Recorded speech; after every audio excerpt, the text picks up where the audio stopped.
कथावाचक प्रदीप मिश्रा के कुबेरेश्वर धाम में मची भगदड़ की बात से अब तक 7 लोगों की मौत हो चुकी है। इसे लेकर अब विवाद खड़ा हो गया है। मामले में प्रदीप मिश्रा का बयान भी सामने आया है। देखिए, दो चीजें हैं, एक होता है धर्म और एक होता है धर्मांधता। और निश्चित रूप से जो प्रदीप मिश्रा जी कर रहे हैं और जिस तरह वहां पर कानून व्यवस्था की जो स्थिति है, यातायात की जो स्थिति है, जो वहां पर सुविधाएं हैं, वो पूरी तरह से ध्वस्त हो चुकी हैं। वहां इतने लोगों के लिए व्यवस्था बिल्कुल नहीं थी और इसमें मैं समझता हूँ पूरा प्रशासन भी दोषी है, शासन भी दोषी है कि इस तरह की घटनाओं को होने देती है। जब आपको मालूम है कि इतने सारे लोग वहां पहुंच रहे हैं और वहां भगदड़ मच सकती है, वहां चिकित्सा की कोई सुविधाएं नहीं है। मैं देख रहा था कि वहां पुलिस की भी कोई व्यवस्था नहीं थी बहुत ज्यादा। अगर आप देखें तो जो हाईवे है, उस हाईवे पे मीलों लंबा जाम लगा हुआ है। वहां पर ट्रैफिक की माकूल व्यवस्था नहीं है। लोग जो है 24-24 घंटे से वहां फंसे रहे। तो ऐसी स्थिति में तो मैं समझता हूँ तो पूरी अराजकता की स्थिति है। तो ऐसी अराजक स्थिति में अगर इस तरह के कार्यक्रम होते हैं तो निश्चित रूप से पहले शासन प्रशासन को वहां व्यवस्थाएं दुरुस्त करना चाहिए, चाक चौबंद व्यवस्था होना चाहिए, वहां पे किसी तरह के अपराध ना हो सके, वहां पर चिकित्सा की पूरी सुविधा होना चाहिए। उसके बाद ही ऐसे कार्यक्रमों की अनुमति मिलना चाहिए और कोई उस पर जिम्मेदारी लेने को तैयार नहीं है।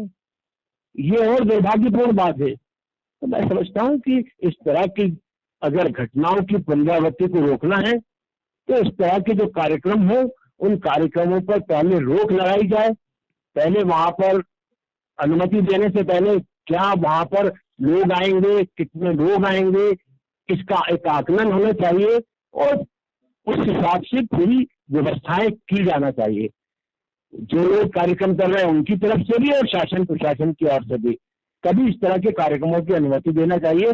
अन्यथा जो जान माल के साथ खिलवाड़ हो रहा है, ये अक्षम्य अपराध है, ये धर्मांधता है, ये कोई धर्म नहीं है।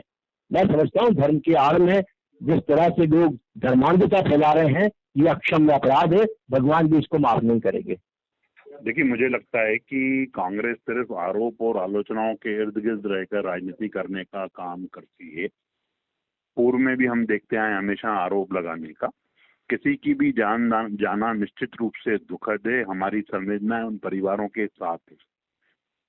भविष्य में इस बात की पुनरावृत्ति न हो, इसके लिए माननीय मुख्यमंत्री जी ने अधिकारियों को स्पष्ट निर्देश दिए हैं, क्योंकि सावन का महीना चल रहा है। अनेक श्रद्धालु विश्व भर से वहां पहुंचते हैं और जब उससे किसी चीज के मतलब आप समझिए कि किसी अनुमान के ज्यादा जब लोग पहुंच जाते हैं तो इस तरह की दिक्कतें होती हैं। भविष्य में इस चीज की पुनरावृत्ति न हो, इसके लिए प्रशासन निश्चित रूप से दुरुस्त इंतजाम करेगा और अगर आगे कोई घटना न हो उस पर भी काम करेंगे।